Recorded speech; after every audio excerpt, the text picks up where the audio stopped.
আপনারা শুনছেন সবাই যে মামুন বাড়ি চাইছে। বাড়িটা চাওয়ার উদ্দেশ্য কি?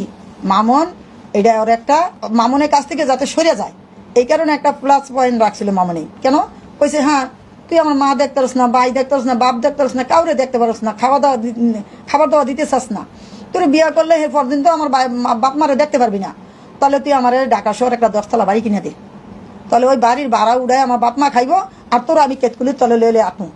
এখনই আদে কেতকুলির তলে লিয়া, তা কেতকুলির তলে লইলে তোর আঁকু। আমার এই বাড়িটা করে দিল, এক দাদা বাড়ি রেজিস্ট্রি করে দিবি, এক দাদা তোর রেজিস্ট্রি করবো। আচ্ছা দিমু, আচ্ছা দিমু, করতে করতে কখন দিবি? জন্মদিনে দিব, দেয়নি। পরে দিব, দেয়নি। এর পরে দিব, দেয়নি। তোর মামুন কি করছে? এই পর্যন্ত আপনি কি বলবেন আমি শুনবো, দর্শক ভাইয়েরা প্রত্যেকটা মানুষই কিন্তু শুনবে। আপনি একটা মায়ের জাতি, এরকম একটা কথা আপনার মুখ থেকে শোভা পায় না খালা, বুঝছেন? তো এরকম ধরনের কথাবার্তা আপনি বলতেছেন, তো দর্শক ভাইয়েরা উনি যে কথাগুলা বলতেছে উনার কথা কি ঠিক না বেঠিক আপনারা কমেন্টের মাধ্যমে অবশ্যই জানিয়ে যাবেন। উনি কি বলে খালা আপনি আরো বলেন। হ্যাঁ, লায়লা আগে মারছে মামুনের, পরে মামুন মারছে। মামুনের চুল ধরলে মামুনের মেজাজ খারাপ হয়ে যায়, যখন চুল ধরে টান দিছে তখন মামুনের মেজাজ খারাপ হয়েছে, তখনই মামুন আবার মারছে। তা মারার পরে আমি আবার মামুনের বকাঝকা করছি, তুই কেন মারছো? মারো, মার, ঠিক আছে, মারির একটা ডিম আসবে, এদিকে মারতি, এদিকে মারতি, তুই নাক মরবি না মারছস কা? কত সার্জারি করা, আমি টোকা দিছি অল্প ছোট করিয়া, কিন্তু কালো হয়ে গেছে গা, কত মুখ পুরা সার্জারি করা।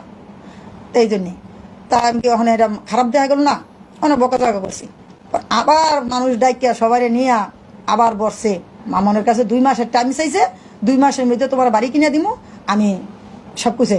তখন অনেক মানুষ আইসা, সবাই দেখছো তো সোশ্যাল মিডিয়াতে, সবাই আইসা মামনের মিলাই দিছে, আর মামনের নামে একটা মামলা করছে। আমি একটা কথাই বলতে চাই, আপনার ছেলেকে দেখে আরো 10টা পোলাপান যে নষ্ট হবে না তারই কি গ্যারান্টি? কোনো গ্যারান্টি আছে? কোনো গ্যারান্টি নেই। তো দেখেন, আপনি হচ্ছে মা, আপনি যদি আমাদেরকে শাসন না করেন তাহলে কিন্তু কেউ করতে পারবে না।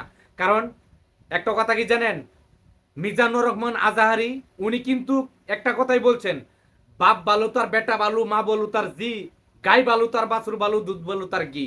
তো উনি যে কথাটা বলছে উনার কথার রেফারেন্সে আমি কিন্তু কথাগুলো বলতেছি, ঠিক আছে? যখন বাবা বালু হবে তখন কিন্তু তার ছেলে বালু হবে, যখন তার মা বালু হবে তখন কিন্তু তার মেয়ে বালু হবে, যখন একটা গাবি বালু হবে তখন গাবির ঘর থেকে যে বাছুর হবে সেই বাছুরটা বালু হবে, যখন দুধ বালু হবে, দুধ ছানা মিষ্টি কিন্তু সবসময় প্রত্যেকটা মানুষ জানে ভালো হই। তো আপনি মা হয়ে বিয়ে ছাড়া কিভাবে আপনার ছেলেকে লাইলার সাথে একসাথে থাকতে দেন? দর্শকের কাছে প্রত্যেকটা মানুষই এই প্রশ্নটা আপনার কাছ থেকে জানতে চাই, আপনি এর উত্তর দিবেন মা, ঠিক আছে?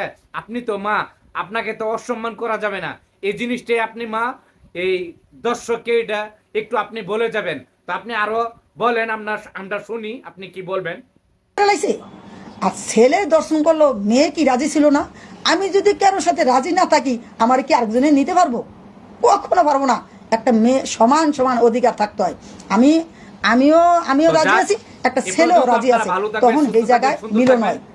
যদি আমি যদি রাজি না থাকি, ওই ছেলে আমার সারাদিন ফিরাইলেও আনতে পারবো না, তখন আমি জনগণের সামনে কমু যে আমি